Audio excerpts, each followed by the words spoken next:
أعوذ بالله من الشيطان الرجيم بسم الله الرحمن الرحيم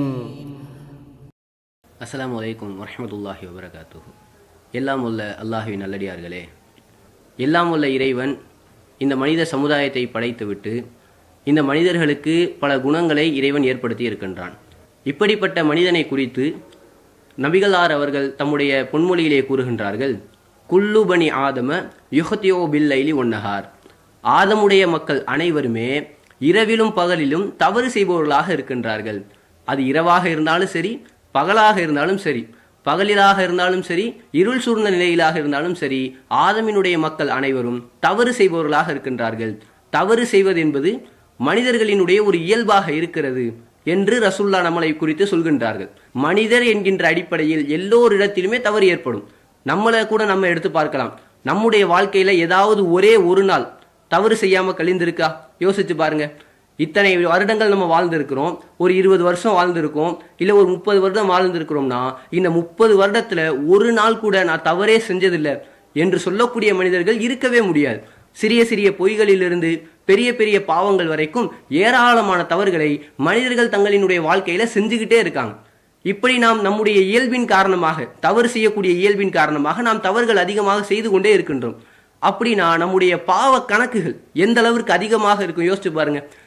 பிறந்ததுல இருந்து எனக்கு இப்போ ஒரு 20 வருடம் ஆகுதுன்னா 20 வருடத்துல தினந்தோறும் நான் பாவங்கள் செஞ்சுக்கிட்டே இருக்கிறேன்னா என்னுடைய பாவத்திற்கான சுமைகள் எவ்வளவு பெரியதாக இருக்கும். அம்மாமன் ஹஃபத் மவாசினுஹு, எவரினுடைய இடை குறைந்து விட்டதோ, லேசாகி விட்டதோ, அவரினுடைய நிலைமை என்ன தெரியுமா? அந்த மஹ்ஷர் மைதானத்துல ஒட்டுமொத்த மக்களையும் ஒன்று திரட்டி இறைவன் ஒவ்வொருவரையும் விசாரிப்பான். நீ இவ்வளவு நன்மைகள் செய்திருக்கிற, நீ இவ்வளவு தீமைகள் செய்திருக்கிறன்னு எல்லாருக்குமே கணக்கு பட்டியல் காண்பிக்கப்படும். அப்படி காண்பிக்கப்படும் பொழுது யாருடைய இடை ரொம்ப லேசாகி குறைந்து விட்டதோ, கணக்காமல் போய்விட்டதோ, அவர்களினுடைய நிலை என்ன தெரியுமா?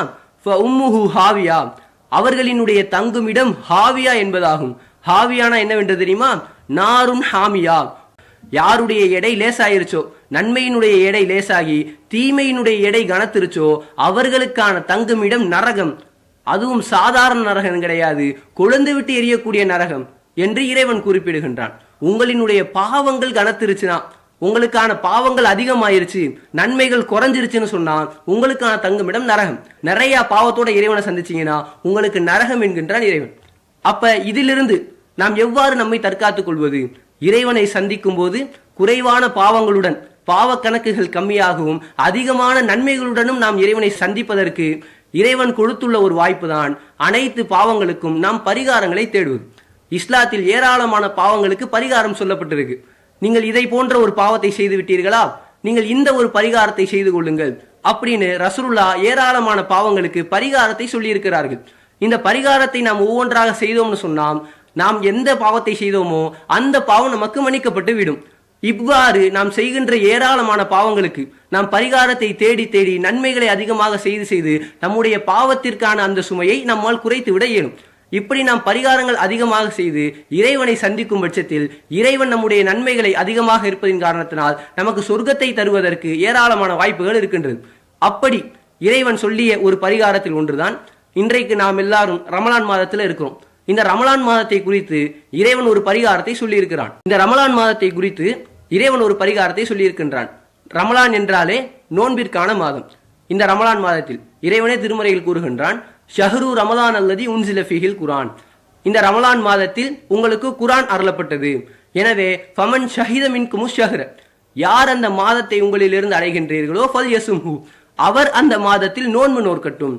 நோன்பு நோற்பது அனைவரின் மீதும் கடமை. யாருக்கெல்லாம் நோன்பு நோற்பதற்கு உடல் ரீதியில் சக்தி இருக்கின்றதோ எல்லோருக்குமே இந்த நோன்பு என்பது ஒரு கடமையாக இருக்கின்றது. ஃபமன் கான மின்கும் மரீலன் அவ் அலா சஃபர், யார் உங்களிலிருந்து ஒரு நோயாளியாகவோ உடலில் ஒரு குறையோடோ அல்லது நீங்கள் பயணத்திலோ இருந்தீர்கள் என்றால் ஃபஇத்தத்து மின் ஐயாமின் உஹர், நீங்கள் ஏனைய நாட்களில் கணக்கிட்டுக் கொள்ளுங்கள். ரமலான்ல உங்களுக்கு முடியல, இல்ல ரமலான்ல நீங்க வெளியூருக்கு பயணம் போயிட்டீங்கன்னு சொன்னா ஏனைய நாட்கள்ல நீங்க உடல்நிலை சரியாக இருக்கும் பொழுதோ அல்லது நீங்கள் உள்ளூரில் இருக்கும் பொழுதோ மற்ற மற்ற நாட்கள்ல நீங்கள் கணக்கிட்டுக் கொள்ளுங்கள் என்று இறைவன் சொல்கின்றான்.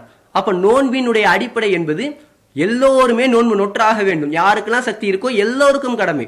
சக்தி இல்லாதவர்கள், ஒரு உடலில் ஒரு நோய் வந்தவர்கள், இல்ல பயணத்தில் இருக்கீங்களா, நீங்களும் நோன்பு நோக்கணும், ஆனால் அதை ஏனைய நாட்களில் நீங்கள் நோற்றுக் கொள்ளுங்கள் என்று இறைவன் கூறுகின்றான். இப்படி இருக்கிற சூழ்நிலையில ஒருவர் நோன்பு வைத்திருக்கிறார், நோன்பிற்கு சக்தி பெற்ற ஒருவர் நோன்பு நோற்று இருக்கிற நிலையில இவர் இப்ப வந்துட்டு என்ன செஞ்சார்னா, நோன்பை முறிக்கக்கூடிய ஒரு காரியத்துல ஈடுபட்டுறார்.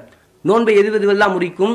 ரசூலுல்லாஹ் சொல்லும் பொழுது, நீங்கள் உணவு உண்டு விட்டால், பானத்தை பருகி விட்டால், சாப்பாடோ அல்லது பானமோ நீங்க சாப்பிட்டுட்டீங்கன்னா உங்களுக்கு நோன்பு முறிந்து விடும். அதே போன்று நீங்கள் மனைவியுடன் கூடிவிட்டால், தாம்பத்திய உறவில் நீங்கள் ஈடுபட்டு விட்டீர்கள் என்றால் உங்களுக்கு அப்பொழுதும் அந்த நோன்பு வந்துட்டு முறிந்து விடும் என்று ரசூலுல்லாஹ் சொல்லியிருக்கிறாங்க. இந்த காரியத்தில் ஏதேனும் ஒன்றை ஒருவர் நோன்பு வைத்திருக்கின்ற ஒருவர் செய்து தம்முடைய நோன்பை முறிச்சிட்டார்னா அவருக்கான பரிகாரங்கள் என்னென்ன அப்படிங்கறத ரசூலுல்லாஹ் சொல்லி இருக்கிறாங்க. ஒரு சம்பவம், நபிகளார் காலத்தில் நடந்த ஒரு சம்பவம், அதிலிருந்து நமக்கு படிப்பினையாக கிடைக்கும். ஒருவர் நோன்பை முறிச்சிட்டார்னா என்னெல்லாம் அவர் பரிகாரம் செய்ய வேண்டும் என்பதற்கு ரசூலுல்லாஹ் காலத்தில் நடந்த ஒரு சம்பவம் நமக்கு ஒரு மிகப்பெரிய ஒரு ஆதாரமாக இருக்கிறது. ரசூலுல்லாஹ் சஹாபாக்களுக்கு மத்தியில அமர்ந்து இருக்கிற நிலையில ஒரு மனிதர் ரசூலுல்லாஹ்ட்ட வரார். வந்து விட்டு சொல்றார், யா ரசூலுல்லாஹ் ஹலக்து, நான் அழிஞ்சு விட்டேன் என்று சொல்கின்றார். உடனே ரசூலுல்லாஹ் கேட்கின்றார்கள், ஒமாலக்க, உனக்கு என்ன ஆச்சு? ஏன் நான் அழிஞ்சிட்டேன்னு சொல்றியே, உனக்கு என்ன ஆச்சு அப்படின்னு ரசூலுல்லாஹ் கேட்கிறார்கள். அதற்கு அந்த மனிதர் சொல்கின்றார், வகாத்து அலா இம்ராத்தி வ அன சாயிம், நான் நோன்பாளியாக இருக்கின்ற நிலையில, நோன்பு வைத்திருக்கின்ற நிலையில நான் என்னுடைய மனைவியுடன் கூடி விட்டேன் அப்படின்னு சொல்றாங்க. நோன்பு வைத்திருக்கின்ற ஒருவர், சக்தி பெற்று நோன்பாளியாக இருக்கின்ற ஒருவர், அவரினுடைய நோன்பை முறித்து விடுகிறார். இப்போ உடனே ரசூலுல்லாஹ் அதுக்கு கேட்கின்றார்கள், ஹல் தஜிது ரகபத்தன் துஅதிகுஹா, ஒரு அடிமை, விடுதலை செய்யப்படக்கூடிய ஒரு அடிமை உன்கிட்ட இருக்கா? ஒரு அடிமை இருந்தா அதை நீ விடுதலை செய்ய வேண்டும். இதுதான் நோன்பை நாம் வந்துட்டு முறித்ததற்கான பரிகாரத்தில் முதலாவது ஒரு பரிகாரமாக ரசூலுல்லாஹ் சொல்றாங்க. நோன்பை முறிச்சிட்டீங்களா, ஒரு அடிமையை நீங்கள் விடுதலை செய்யுங்கள் என்று அந்த சஹாபிட்டே சொல்றாங்க. இன்றைக்கு நம்முடைய காலத்துல அடிமைகள் எதுவும் கிடையாது, அடிமை அப்படிங்கிற ஒரு டாபிக்கே கிடையாது. அதனால நம்மளால அடிமையை விடுதலை செய்ய முடியாது. ரசூலுல்லாஹ் காலத்தில் இருந்தனால ரசூலுல்லாஹ் கேட்கிறாங்க, உன்னால ஒரு அடிமையை விடுதலை செய்ய முடியுமா அப்படின்னு கேட்கிறாங்க. அதற்கு அந்த மனிதர் சொல்கின்றார், காலல்லா, என்னால முடியாத ரசூலுல்லாஹ், எனக்குன்னு எந்த அடிமைகளுமே கிடையாது என்று அந்த மனிதர் கூறுகின்றார். இரண்டாவதாக ரசூலுல்லாஹ் கேட்கின்றார்கள், ஹல் தஸ்ததி ஓ அன் தசூம ஷஹரைனி முத்ததாபியை, தொடர்ந்து 2 மாதங்கள் உன்னால நோன்பு நோக்க முடியுமா? 2 மாசம் தொடர்ந்து நோன்பு வைக்க வேண்டும், ஒரு நாள் கூட இடைவிடாமல். ஒவ்வொரு நாளும் நீங்கள் 2 மாத காலம், கிட்டத்தட்ட 60 நோன்புகள் நீங்கள் தொடர்ந்து நோக்க வேண்டும். உங்களால் நோன்பு நோக்க முடியுமா? உங்களுக்கு சக்தி இருக்கா அப்படின்னு ரசூலுல்லாஹ் கேட்கிறாங்க. அதுக்கும் அந்த மனிதர் சொல்லிடுறாரு, காலல்லா, இல்ல ரசூலுல்லாஹ், என்னால முடியாது அப்படின்னு அந்த மனிதர் சொல்கின்றார். முதலாவது, உங்களுக்கு சக்தி இருந்தா நீங்க ஒரு அடிமையை விடுதலை செய்ய வேண்டும். இல்ல அடிமை உங்கள்கிட்ட இல்லாத பட்சத்துல நீங்கள் தொடர்ந்து 2 மாதங்கள் நோன்பு நோக்க வேண்டும். அதற்கு அந்த மனிதர் சொல்கின்றார், அப்ப என்னால முடியாது அப்படின்னு சொன்ன அடுத்த ஆப்ஷனாக ரசூலுல்லாஹ் கேட்கின்றார்கள், ஹல் தஸ்ததிஉ ஹல் தஜிது இத்ஆம 60 மிஸ்கீனா, 60 ஏழைகளுக்கு உங்களால உணவளிக்க முடியுமா அப்படின்னு கேட்கிறார். ரசூலுல்லாஹ் கேட்கிறாங்க. அதுக்கும் அந்த மனிதர் சொல்லிடுறாரு, இல்ல ரசூலுல்லாஹ், அதற்கும் எனக்கு சக்தி கிடையாது அப்படின்னு சொல்லிடுறாரு. உடனே ரசூலுல்லாஹ் என்ன பண்றாங்கன்னா, அங்க இருக்கக்கூடிய சஹாபாக்கிட்ட எல்லாம் சொல்லி, நீங்கள் உங்களினுடைய தோழருக்காக வேண்டி தர்மம் செய்யுங்கள் என்று சொல்கின்றார்கள். அதற்கு பிறகு அங்கு ஏராளமான பொருட்கள் வந்தது என்றெல்லாம் ஹதீஸ் செல்கின்றது. இதிலிருந்து நமக்கு கிடைக்கக்கூடிய படிப்பினை என்ன? ஒருவர் நோன்பு நோற்ற நிலையில் தம்முடைய மனைவியுடன் சேர்ந்து விட்டாலோ அல்லது நோன்பை முறிக்கக்கூடிய ஏதாவது ஒரு காரியத்தை செஞ்சிட்டாலோ அவர் செய்ய வேண்டிய பரிகாரங்கள், 1, ஒரு அடிமையை விடுதலை செய்ய வேண்டும். அடிமை இல்லாத பட்சத்துல 2 மாதங்கள் தொடர்ந்து நோன்பு நோக்க வேண்டும், இடைவிடாமல் தொடர்ந்து 60 நாட்கள் நோன்பு நோக்க வேண்டும். இல்ல அதற்கும் அவருக்கு சக்தி இல்லைனா 60 ஏழைகளுக்கு அவர் உணவளிக்க வேண்டும். இதனை ரசூலுல்லாஹ் நோன்பை யாரெல்லாம் முறித்து விட்டார்களோ அவர்களுக்கான ஒரு பரிகாரமாக ரசூலுல்லாஹ் சொல்லி இருக்கின்றார்கள். இன்றைக்கு நாமும் நோன்பு நோற்று இருக்கின்றோம். இந்த மாதத்தில் யாரெல்லாம் முறித்து விட்டார்களோ அவர்களுக்கான பரிகாரங்கள் இதுவெல்லாம். யாரெல்லாம் நோன்பை முறித்து விட்டார்களோ இந்த பரிகாரங்களை அவர்கள் கையாண்டு கொள்ள வேண்டும். அதற்கு அடுத்தபடியாக இரண்டாவது ஒரு குற்றமும் அதற்கான ஒரு பரிகாரமும், பாவமும் ஒரு பரிகாரமும். தொழுகைக்கு மறந்து விட்டால், நம்மில் அதிகமானோர் இன்றைக்கு செய்யக்கூடிய ஒரு குற்றம் என்றால், தொழுகையை அதனினுடைய நேரத்தில் தொழுகாமல் மறந்து விடுவது அல்லது தொழாமலேயே இருந்து விடுவது. இதற்கான பரிகாரத்தையும் ரசூலுல்லாஹ் அவர்கள் நமக்கு வழிகாமித்து இருக்கின்றார்கள். இப்ப ஒருவர் என்ன செய்கின்றார் என்றால், தொழுகை நேரம் குறிக்கப்பட்ட கடமை. அதை பற்றி இறைவனை தன்னுடைய திருமறையில் கூறும் பொழுது, இன்ன ஸலாத்த கானத் அலல் முஃமினீன கிதாப மௌகூதா, இந்த தொழுகை என்பது உங்களின் மீது நேரம் குறிக்கப்பட்ட கடமையாக இருக்கின்றது. நேரத்திற்கு நேரம் நீங்கள் தொழுகை நிறைவேற்றி விட வேண்டும். ஃபஜரினுடைய நேரம் முடிவதற்குள்ளாக ஃபஜர் தொழுதரணும், அசருடைய நேரம் முடிவதற்குள்ளாக அசர் தொழுதரணும். நேரத்தை நீங்கள் தாண்டி விடக்கூடாது, தாமதமாக படுத்தி நீங்கள் தொழுகையை நீங்கள் விட்டு விடக்கூடாதுன்னு சொல்லியிருக்காங்க. இப்படி ஒரு மனிதர் செஞ்சுட்டாருனா, தொழுகையை தவற விட்டுட்டாரு, இல்ல மறந்துட்டாரு, இல்ல தூங்கிட்டாருன்னு சொன்னா அவருக்கான பரிகாரங்களையும் இஸ்லாம் கூறுகின்றது. ஒமன் நசிய சலாத்தன், யார் தொழுகையை மறந்துட்டாரோ, இப்ப ஒருத்தர் அசர் தொழுகணும், லுகர் தொழுதுட்டாரு, அசர் தொழுகணும், ஆனா அவர் மற்ற சில வேலைகளின் காரணமாகவோ ஒரு சில கவன சிதறுகளின் காரணமாகவோ அவர் என்ன செஞ்சிடறாருன்னா தொழுகை மறந்துடுறாரு. தொழுகை இருக்கு என்பதை மறந்து விட்டு மற்ற வேலையில மூழ்கிறார். தொழுகை இருக்கு அப்படிங்கிற ஒரு ஞாபகமே அவருக்கு இல்லை. இப்படி யார் தொழுகை மறந்துட்டாரோ ஃபல் யூ சல்லி இதா தக்கரஹா, அவருக்கு எப்ப ஞாபகம் வருதோ அப்ப அவர் தொழுகணும். இப்போ ஒருத்தர் அசர் தொழுகை மறந்துட்டார், திரும்ப மகரிப் தொழுகையை தொழுதுட்டார், அது வரைக்கும் அவருக்கு ஞாபகமே இல்லை நம்ம அசர் தொழுகிறேன். திரும்ப இஷாவும் தொழுதுட்டார், அது வரைக்கும் அவருக்கு ஞாபகம் இல்லை. திடீர்னு தூங்க போற நேரத்தில் அவருக்கு ஞாபகம் வருது, ஆஹா நம்ம லுகர் தொழுதுட்டு வெளியூருக்கு போயிட்டோமே, திரும்ப மகரிப்புக்கு தானே ஊருக்கு வந்தோம், அசர் இடையில நம்ம தொழுகவே இல்லையே, மறந்துட்டோமே என்று அவருக்கு தூங்குற நேரத்தில் ஞாபகம் வந்தா கூட 2 ஜமாத்துகள் முடிந்திருக்கலாம், 2 தொழுகைகள் முடிந்திருக்கலாம். அவருக்கு நினைவு வந்தவுடன் அவர் தொழுக வேண்டும். எப்ப நினைவு வருதோ உடனே அவர் தொழுகணும். இதை தாண்டி மறந்த தொழுகைக்கு எந்த பரிகாரமும் கிடையாது என்று நபிகளார் அவர்கள் சொல்லி இருக்கின்றார்கள். யாருக்கு ஒருத்தர் தொழுகையை மறந்துட்டாரோ அவர் நினைவு வந்தவுடன் தொழுக வேண்டும். அது எவ்வளவு நேரங்களாக இருந்தாலும் சரி. தொழுகையை மறதியால விட்டதற்கான பரிகாரம். அதே போன்ற ரசூலுல்லாஹ் என்ன சொல்றாங்கன்னா, தூக்கத்தில் வரம்பு மீறுதல் கிடையாது. யார் தூங்கிக்கிட்டே தொழுகையை விட்டுட்டீங்களோ, இப்போ ஒருத்தர் என்ன செய்யறாருன்னா அசர் தொழுதுட்டு ஒரு 5-5:30 மணி போல தூங்கிடுறாரு. தூங்கிட்டு எந்திரிச்சு பாக்குறாரு, மணி 8 ஆயிடுது, இஷாவிற்கான வக்து வந்துருது. இப்ப இவருக்கு என்னாச்சு, மகரிபு விட்டுட்டார், இவர் மகரிபை தூக்கத்திலேயே கழிச்சிட்டார், வேணும்னே தூங்கல, முழிப்பு வந்தும் பரவாயில்ல அப்புறம் தொழுதுக்கலாம் என்கின்ற ஒரு அலட்சிய போக்குனால தூங்கல, ஒரேடியாக தூங்கிடுறாரு. விழுத்து பார்த்தா இஷா வந்துருச்சு. இதனை குறித்து ரசூலுல்லாஹ் சொல்றாங்க, தூக்கத்தில் உங்களுக்கு வரம்பு மீறுதல் கிடையாது. தொழுகையினுடைய நேரத்தை அடைந்தும் அந்த நேரத்தில் நீங்கள் தொழாமல் இருந்தவர் மீதுதான் வரம்பு மீறுதல் என்கின்ற குற்றம் என்கிறார்கள் ரசூலுல்லாஹ். தொழுகையினுடைய நேரம் இருக்கு, கடையில் ஒருத்தர் இருக்கிறார், பரவாயில்ல பார்த்துக்குவோம், இன்னொரு 10 நிமிஷம் இருக்கு, கடையில வியாபாரத்தை பார்ப்போம் என்று இப்படி தள்ளி போட்டு யார் அந்த நேரத்தில் தொழுகையை தொழுகாம விட்டுறாரோ அவர் மீதுதான் வரம்பு மீறுதல் என்கின்ற குற்றம் இருக்கு. நீங்க தூக்கத்துல மறந்துட்டீங்கன்னா அதுல வரம்பு மீறுதல் குற்றம் இல்லை என்றார்கள் ரசூலுல்லாஹ். ஆக யார் ஒருவர் தூங்கிட்டாரோ தூங்கி விழித்தவுடன் அவர் தொழுக வேண்டும். தொழுகையை விட்டதற்கான பரிகாரம் இது 2 மட்டும்தான். யார் தொழுகையை மறந்துட்டாரோ அவர் தொழுகை நினைவு வந்தவுடன் அவர் தொழுது விட வேண்டும். அதே நேரத்தில் யார் தொழுகையை தொழுகாமல் தூங்கி விடுகின்றாரோ அவர் தூங்கி எழுந்தவுடன் அவர் அந்த தொழுகையை நிறைவேற்ற வேண்டும். இதுதான் தொழுகையை விட்டதற்கான பரிகாரங்கள். இதனை தாண்டி வேற எதுவும் கிடையாது. இன்னும் ஒரு சில பேர் என்ன செய்வாங்கன்னா, சின்ன வயசுல தொழுகாம விட்டுருப்பாங்க, அதெல்லாம் இப்போ தொழுதுகிட்டு இருப்பாங்க. இதற்கு மார்க்கத்தில் எந்த விதமான வழிகாட்டுதலும் கிடையாது. நான் ஒரு 20 வயசுல இந்த மாதிரி நான் பசங்களோட சேர்ந்து ஊர் சுத்துறனால இந்தந்த தொழுகையெல்லாம் நான் தொழுகாம விட்டுட்டேன், அதெல்லாம் நான் இப்ப தொழுகிறேன்னு 40 வயசுல தொழுதுகிட்டு இருப்பாங்க. இது மறதியினால விட்டதோ தூக்கத்தினால விட்டதோ கிடையாது, வேண்டுமென்றே அவர்களினுடைய அலட்சிய போக்குனால விட்டது. இதற்கு அவர்கள் இறைவனிடத்தில் பதில் சொல்லியாக வேண்டும். இதற்கெல்லாம் மார்க்கத்தில் பரிகாரம் சொல்லப்படவில்லை. சொல்லப்பட்டது யார் மறந்து விட்டார்களோ யார் தூங்கி விட்டார்களோ அதற்கான பரிகாரங்களை நாம் அவ்வப்போது செய்து நம்முடைய பாவங்களை நாம் கழுவிக்கொள்ள வேண்டும். அதற்கு அடுத்தபடியாக மிக முக்கியமான ஒன்று, சத்தியத்தை முறித்து விட்டால் அதற்கான பரிகாரம் என்ன அப்படிங்கிறத நம்ம பலரும் கண்டிப்பாக தெரிந்து வைத்திருக்க வேண்டும். ஏனென்றால் சத்தியம் செய்வதா என்பது நம்முடைய மனிதர்களினுடைய காலகட்டத்தில் நம்ம இருக்கக்கூடிய இந்த சூழல்ல அதிகமான மக்கள் பல விஷயத்துக்கு சத்தியம் செய்து கொண்டு இருக்கின்றோம். ஏராளமான விஷயத்திற்கு தான் ஒரு இடத்துல பொய்ப்படுத்தப்படும் பொழுது நான் சொல்றது பொய் கிடையாது உண்மைதான் என்பதை நிரூபிப்பதற்காக நாம் அந்த இடத்துல நிலைநிறுத்துவதற்காக வேண்டி மேற்கொள்ளக்கூடிய ஒரு கையாளுதல் தான் சத்தியம் செய்தல்.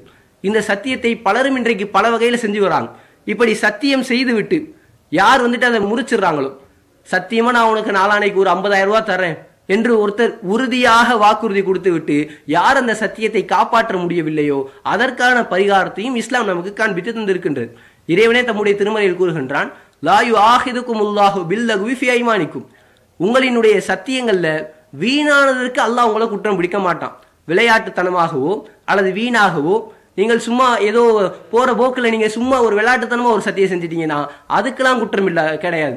ஒலாக்கி யுஆஹிதுக்கும் பிமா கஸபத் குலூபுக்கும், உங்களுடைய உள்ளங்கள் எதுல உறுதி பெற்றுச்சோ, உறுதியாக நீங்கள் வாக்களிக்கின்றீர்களோ, உள்ளம் ஒன்றுபட்டு எதை நீங்கள் சத்தியம் செய்கிறீர்களோ அதுல இறைவன் உங்களை குற்றம் பிடிப்பான் என்று இறைவன் கூறுகின்றான். அப்ப நம்ம ஒரு சத்தியத்தை உள்ளம் உறுதிப்பாட்டோட கண்டிப்பாக நான் இதை நிறைவேற்றுவேன் என்று நம்ம ஒரு சத்தியத்தை செஞ்சுட்டு அந்த சத்தியத்தை நம்ம மீறிட்டோம், அந்த சத்தியத்தை நம்ம முறிச்சிட்டோம்னா அதற்கான பரிகாரங்கள் என்னவென்றால் ஃபகஃபாரத்துஹு, அதற்கான பரிகாரங்கள் இத்ஆமு அஷரத மிஸ்கீன், ஒரு 10 ஏழைகளுக்கு உணவளிக்க வேண்டும். அதுவும் எப்படிப்பட்ட உணவென்றால், நம்மளுடைய குடும்பத்தாருக்கு நம்ம எதை உண்ண கொடுப்போமோ, நம்முடைய உம்மாக்கோ வாப்பாக்கோ நம்முடைய சகோதரனுக்கோ சகோதரிக்கோ உடன் பிறந்தவர்களுக்கு நம்மளுடைய குடும்பத்தினருக்கு நாம் கொடுக்கக்கூடிய உணவில் நடுத்தரமானதை எடுத்து ஒரு 10 ஏழைகளுக்கு நாம் உணவளிக்க வேண்டும். சத்தியத்தை மீறிவிட்டால் அதற்கான முதலாவது பரிகாரம் நீங்க ஒரு 10 ஏழைகளுக்கு உணவளிங்க. இல்லையா அவ் கிஸ்வத்துகும், அல்லது அவர்களுக்கு நீங்கள் உடையளிக்க வேண்டும். 10 ஏழைகளுக்கு உணவளிக்கணும், இல்லாட்டி 10 ஏழைகளுக்கு நீங்கள் உடையளிக்க வேண்டும். இது இரண்டுமே இல்லாத பட்சத்திற்கு ஃபதஹ்ரீரு ரகபா, இல்லாட்டி ஒரு அடிமையை நீங்கள் விடுதலை செய்யுங்கள். இந்த 3 தான் சத்தியத்தை முறித்ததற்கான பரிகாரம்.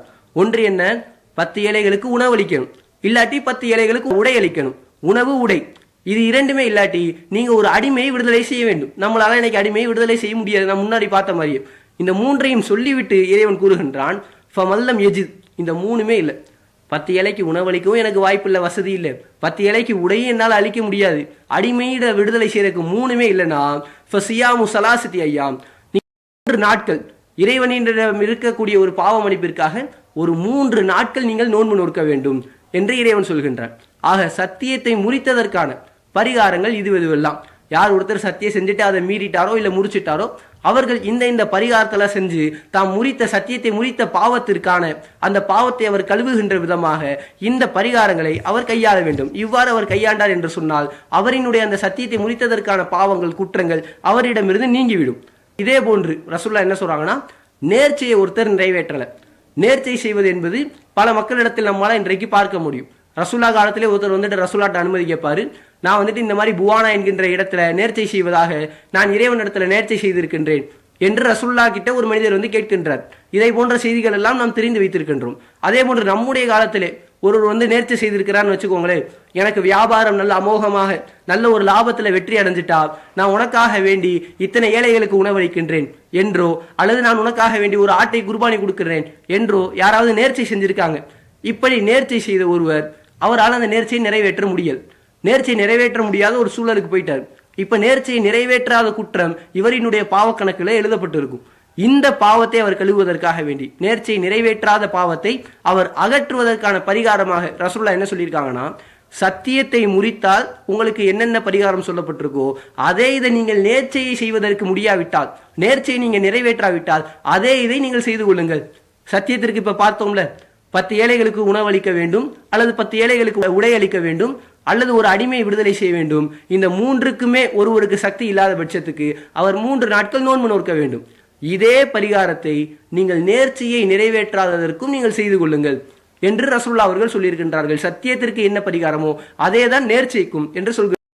அதற்கு அடுத்தபடியாக அல்லாஹ் அல்லாதவர்களின் மீது சத்தியம் செய்தல். இன்றைக்கு பலரிடத்தில் நம்மால் பார்க்கப்படக்கூடிய ஒரு விஷயம், சத்தியம் செய்கின்ற வேளையிலே பலரும் என்ன செய்வாங்கன்னா, எங்க அம்மா மீது சத்தியமா நான் சொல்கின்றேன், எங்க அத்தா மீது சத்தியமாக நான் சொல்கின்றேன், தாய் மீதோ தந்தையின் மீதோ சத்தியம் செய்வதாக இன்றைக்கு நம்மால் பலரையும் பார்க்க முடியும். அதிலும் குறிப்பாக ஏராளமான இஸ்லாமியர்களிடத்தில் நம்ம பார்க்கக்கூடிய ஒரு காரியம் என்னன்னா, ஏதாவது ஒரு பிரச்சனை, ஏதாவது ஒரு பஞ்சாயத்து வந்துருச்சுன்னா உடனே அந்த குரான் எடுத்துட்டு வாங்கப்பா, குரான் மேல சத்தியமா நான் செய்கின்றேன் என்று குரான் மீதும் சத்தியம் செய்வார்கள். இதை போன்று பலரை நம்மால் பார்க்க முடியும். ஆனால் சத்தியத்திற்கு தகுதியானவன் அல்லாஹ் ஒருவனை தவிர வேற யாரும் கிடையாது. இஸ்லாமியர்கள் சத்தியம் செய்வதற்கு இறைவன் மாத்திரம்தான் தகுதியானவன். அதை தாண்டி தாயோ தந்தையோ அல்லது குரானோ அல்லது ரசூலுல்லாஹோ யாரும் அதற்கு சத்தியத்திற்கு தகுதியானவன் இறைவன் மட்டும்தான். இறைவன் அல்லாதவர்கள் மீது சத்தியம் செய்து விட்டால் அது ஒரு பாவம், அது ஒரு குற்றம். அந்த ஒரு குற்ற கணக்கு நம்முடைய பாவத்திற்கான இடையில் போய் மிகப்பெரிய ஒரு சுமையாக இருக்கக்கூட வாய்ப்புகள் இருக்கின்றது.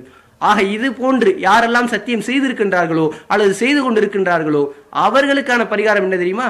ரசூலுல்லாஹ் சொல்கின்றார்கள், ஒமன் ஹலஃப, யார் சத்தியம் செய்கின்றார்களோ, வகால ஃபி ஹல்ஃபிஹி வல்லாத்தி வல் உஸ்ஸா, அதே போன்று அவர் சத்தியம் செய்கின்ற வேளையில லாத்தின் மீது சத்தியமாக உஸ்ஸாவின் மீது சத்தியமாக என்று சொல்லி விடுகின்றார். லாத்து உஸ்ஸா என்றால் அன்றைக்கு இருந்த மக்கத்து குறைஷியர்கள்ட்ட இருந்த ஏராளமான கடவுள்கள், நிறைய கடவுள்களை வைத்திருந்தார்கள். 360க்கும் அதிகமான கடவுள்களை வைத்திருந்தார்கள். அந்த கடவுள் மீது சத்தியம் செய்கிற ஒரு பழக்கம் இருந்துச்சு. லாத்தின் மீது சத்தியமா நான் சொல்றேன், உஸாங்கிற கடவுள் மீது நான் சத்தியமா என்று சொல்கின்றேன் என்றெல்லாம் அன்றைக்கு இருந்த பலரும் செய்து வந்தார்கள். சஹாபாக்களும் ஐயாமுல் ஜாஹிலியாவிலிருந்து செஞ்சுக்கிட்டே வந்த பழக்கம். அவர்களுக்கும் திடீரென்று இஸ்லாமியர்களாக மாறிய பின்னரும் வல்லாத் வல் உஸா, லாத்தின் மீது சத்தியம் உஸாவின் மீது சத்தியம் என்று அவங்க சொல்லிட்டாங்கன்னா அதற்கு அவர்கள் என்ன தெரியுமா சொல்ல வேண்டும்? ஃபல் யகுல் லா இலாஹ இல்லல்லாஹ், அவர் லா இலாஹ இல்லல்லாஹ் என்று சொல்லட்டும். இதுதான் அதற்கான பரிகாரம். யார் வந்துட்டு அல்லாஹ் அல்லாதவர்கள் மீது சத்தியம் செய்து விடுகின்றார்களோ அவர்கள் இறைவன் ஒருவன் என்று கூறட்டும். ஃபல் யகுல் லா இலாஹ இல்லல்லாஹ், வணக்கத்திற்குரியவன் அல்லாஹ்வை தவிர வேற யாரும் இல்லை என்று அவர் உடனே சொல்லிடணும். இப்ப நான் வந்துட்டு முஸ்லீமாக மாறிவிட்டேன், நான் வந்துட்டு இதற்கு முன்னாடி தாயின் மீது சத்தியம் என்றெல்லாம் செஞ்சு பழக்கப்பட்ட ஒருத்தர் இப்ப இஸ்லாத்தை ஏற்றதற்கு பின்பாகவும் இது தவறுன்னு தெரிஞ்சதற்கு பின்பாகவும் ஒரு இடத்துல சத்தியம் செய்யும்போது எங்க அம்மா மேல சத்தியமாக நான் சொல்கின்றேன் என்று நான் சொல்லிட்டேன்னா இது தவறுதலாக வந்திருந்தாலும் இதற்கான பரிகாரத்தை உடனே சொல்லிவிட வேண்டும். லா இலாஹ இல்லல்லாஹ் என்று அவர் சொல்லிவிட வேண்டும். இதன் தொடர்ச்சியில் ரசூலுல்லாஹ் சொல்றாங்க, அதே போன்று யார் தம்முடைய சகோதரனை சூது விளையாடுறதற்கு அழைக்கின்றாரோ, இன்றைக்கு ஏராளமான விளையாட்டுகள் இந்த சூது சம்பந்தப்பட்ட ஒரு விளையாட்டாகத்தான் இருக்கின்றது. இவ்வாறு ஒருத்தன் வா நம்ம சூதாட்டம் விளையாடுவோம் என்று யார் கூப்பிட்டு விடுகின்றாரோ அவர் அதற்கு பரிகாரமாக ஃபல்யத்தஸத்தக், அவர் எதையாவது தர்மம் செய்து விடட்டும் என்று ரசூலுல்லாஹ் சொல்லி இருக்கின்றார்கள். ஆக யார் அல்லாஹ் அல்லாதவர்கள் மீது சத்தியம் செய்து விடுகின்றார்களோ அவர்கள் லா இலாஹ இல்லல்லாஹ் அதற்கு பரிகாரமாக சொல்ல வேண்டும். யார் சூது விளையாடுறதற்கு தன்னுடைய நண்பரை அழைத்து விட்டாரோ அவர் அதற்கு பரிகாரமாக எதையாயினும் தர்மம் செய்து விடட்டும் என்று சொல்லி இருக்கின்றார்கள்.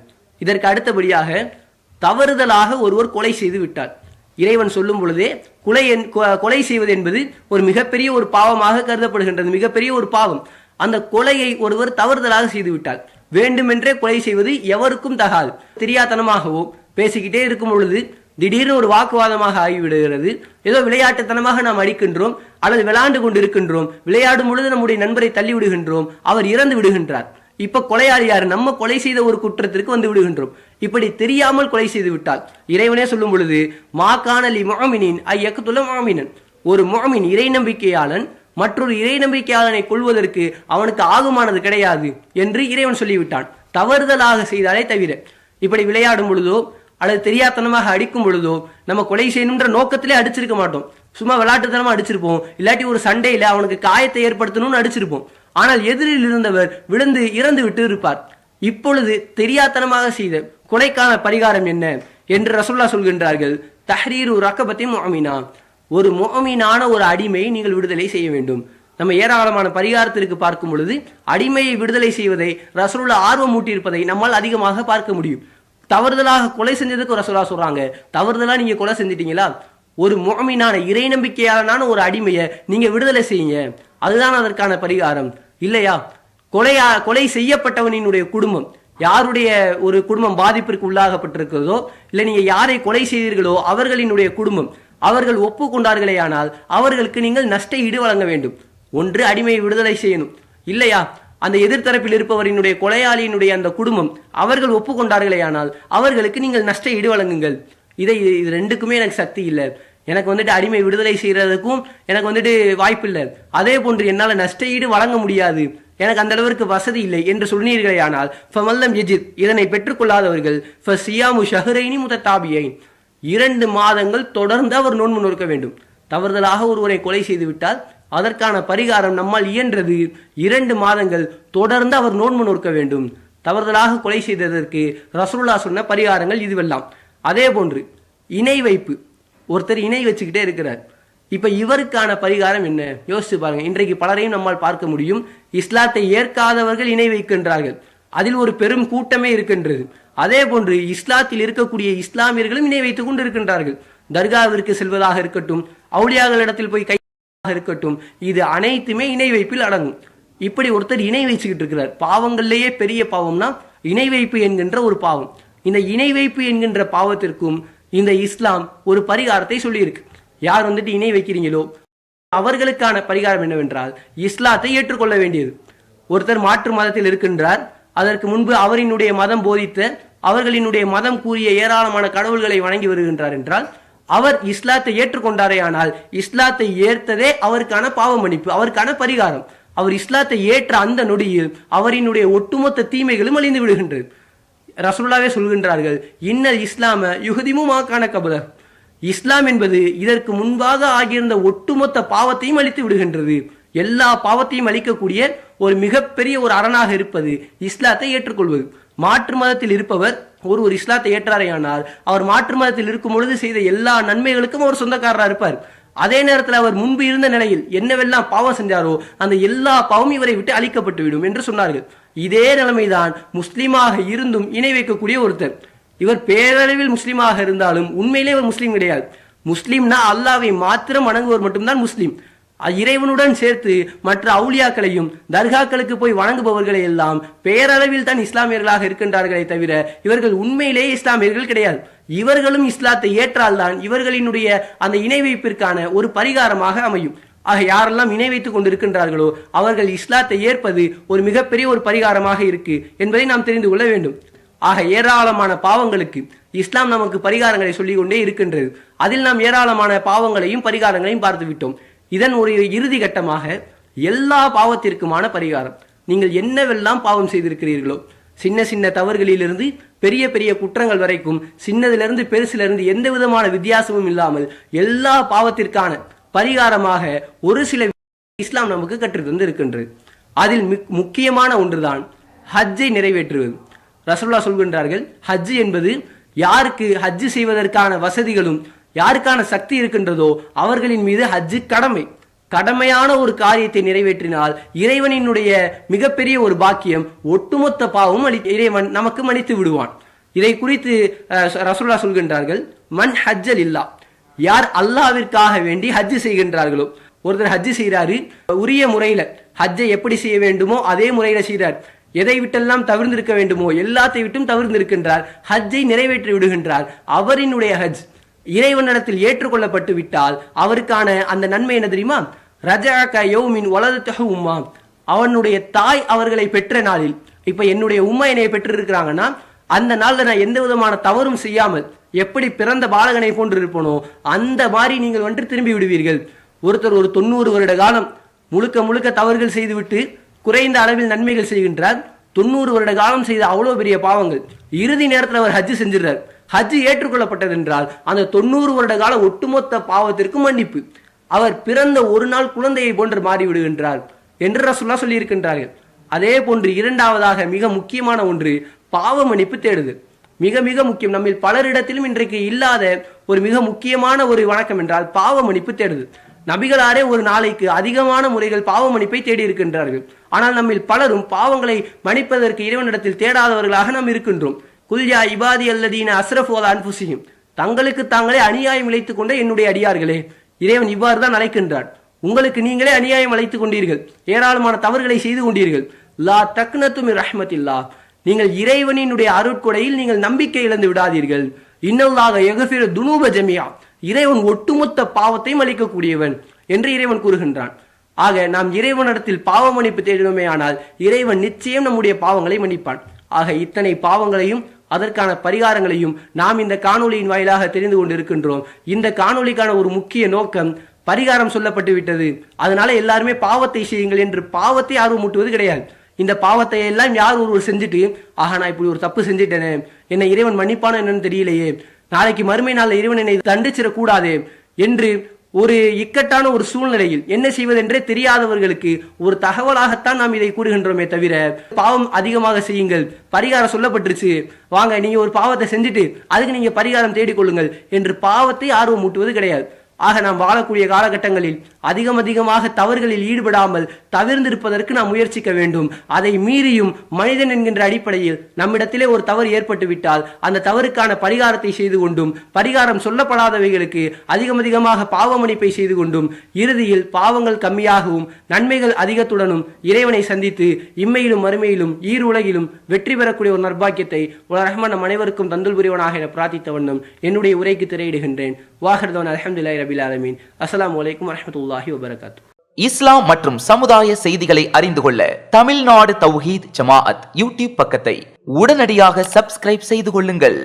மேலும் பெல் பட்டனையும் கிளிக் செய்து கொள்ளுங்கள்.